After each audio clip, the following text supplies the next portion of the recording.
అధికారుల నిర్లక్ష్యంతో ఖమ్మం నగరంలో వేగంగా అభివృద్ధి పనులు కొనసాగడం లేదని 28వ డివిజన్ కార్పొరేటర్ క్లైమెంట్ అన్నారు. ప్రజల కనీస మౌలిక వసతులపై దృష్టి పెట్టాలని ఆయన విజ్ఞప్తి చేశారు. నగర కార్పొరేషన్ పాలన 3 సంవత్సరాలు పూర్తయిన సందర్భంగా పలు అంశాలపై కార్పొరేటర్ క్లైమెంట్ తో మా ప్రతినిధి యాకేష్ ఫేస్ టు ఫేస్.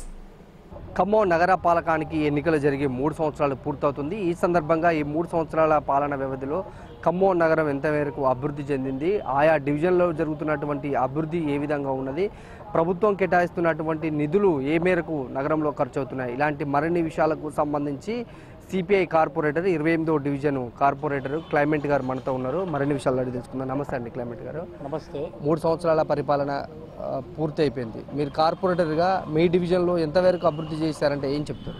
3 సంవత్సరాల కాల వ్యవధిలో అభివృద్ధి ఏమి చేయకపోగా మాకు స్వతహాగా కొంత బాధ మిగిలింది. ఎందుకంటే 2016-17 సంవత్సరానికి గాను మొదట విడతగా 25 లక్షల డ్రైనేజీ సిస్టమ్ని మరమ్మతు చేయడం కోసం చిన్న చిన్న కల్వర్ట్లు నిర్మించుకోవటం కోసం శాంక్షన్ అయినాయి. ఆ తర్వాత 1-2 చోట్ల మినహా నగరం అంతా ఎక్కడా అభివృద్ధికి నోచుకోలేదు.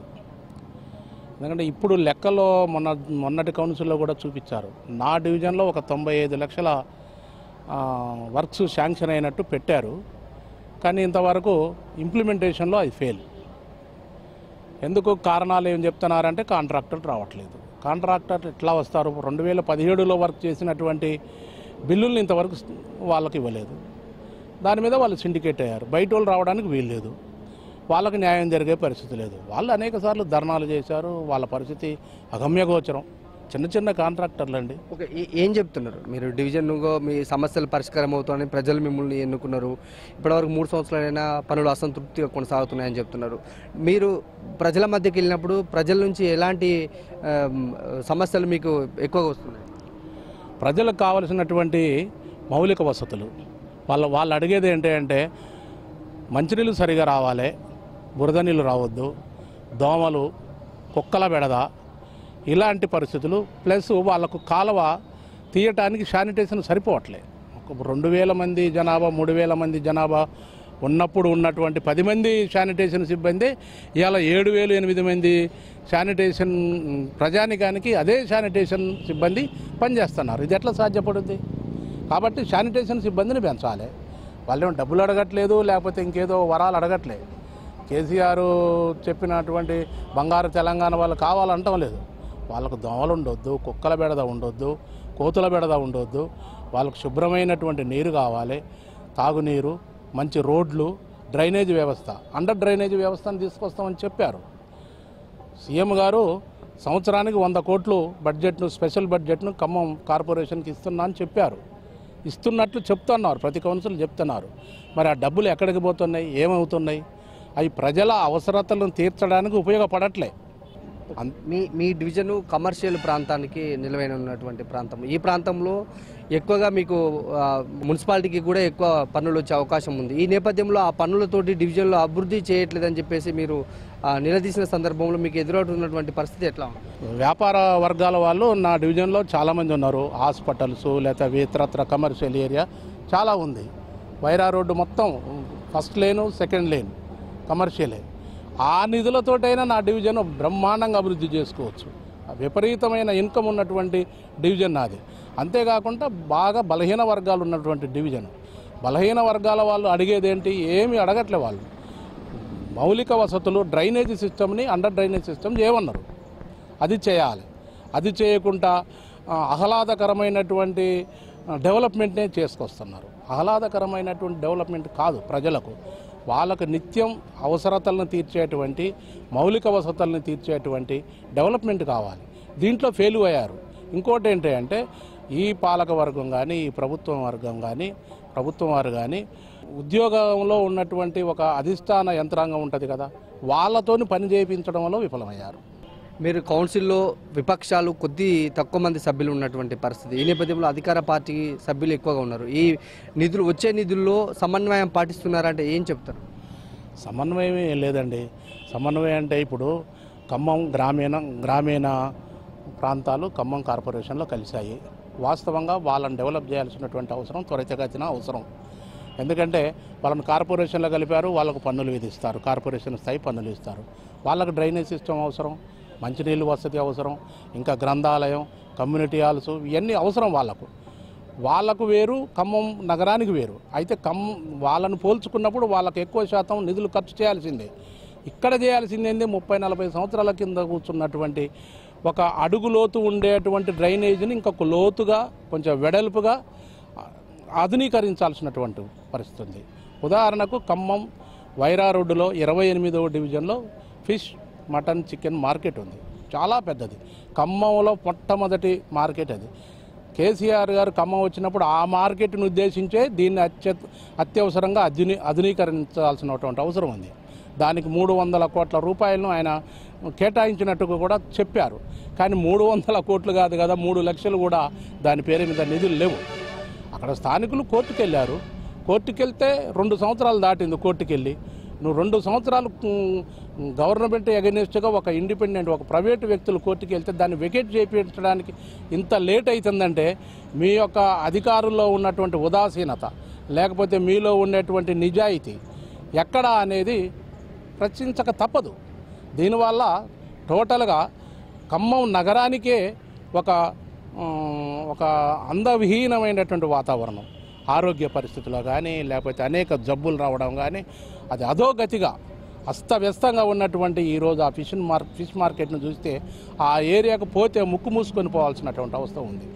ఇలాంటివన్నిటినీ నేను సఫలీకృతంలో చేయడంలో నా వైఫల్యం ఏమన్నుందా, లేకపోతే ఈ ప్రభుత్వం వైఫల్యం ఏమన్నుందా, దీనికి ప్రభుత్వం కూడా సమాధానం చెప్పాల్సినటువంటి అవసరం ఉంది. ఖమ్మం నగరం విస్తరిస్తున్నటువంటి పరిస్థితి, ఇప్పటికే 9 గ్రామాలు నగరంలో విలీనమైనటువంటి పరిస్థితి, ఇంకా 4-5 గ్రామాలు విలీనం కాబోతున్నాయి. ఈ నేపథ్యంలో శానిటేషన్ సమస్య తీవ్రంగా వెంటాడుతుంది. ఈ నేపథ్యంలోనే ఉన్నటువంటి సిబ్బందిని వినియోగించుకున్నారు. ఇందాక మీరు చెప్పినట్టు కూడా అదే సిబ్బంది కొనసాగుతున్నారు.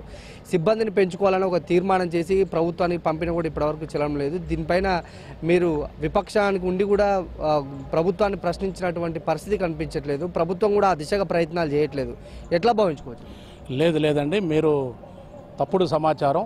2017లో జరిగినటువంటి కౌన్సిల్ సమావేశంలో నేను ప్రత్యేకంగా రిప్రజెంటేషన్ నేనే చేశాను. దాని మీద గొంతెత్తి మాట్లాడటం జరిగింది. తర్వాత నేను మాట్లాడిన తర్వాతనే ఇప్పుడున్నటువంటి శాసనసభ్యులు అజయ్ కుమార్ గారు లేదా అప్పుడున్నటువంటి ఎమ్మెల్సీ గారు దాన్ని ఏకగ్రీవంగా తీర్మానం చేసి 100 మందిని శానిటేషన్ సిబ్బందిని తీసుకురావడం కోసం గవర్నమెంట్కు లేఖ రాయడం జరిగింది. అయితే ఆ లేఖకు సమాధానం ఇంతవరకు రాలేదు.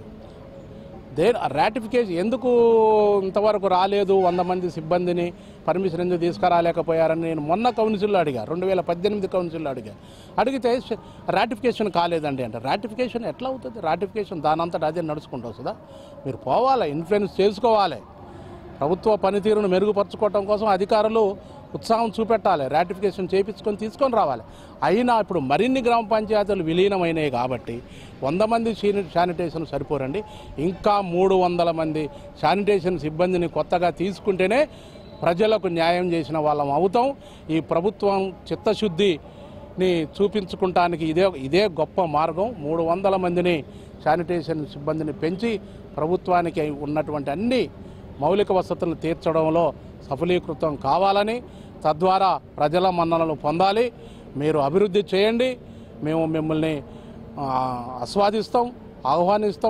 మీరు అభివృద్ధిని మర్చిపోతే మేము ఖచ్చితంగా మిమ్మల్ని ఎండగడతాం. మీ ప్రభుత్వ విధానాన్ని మేము ఖచ్చితంగా విమర్శిస్తాం.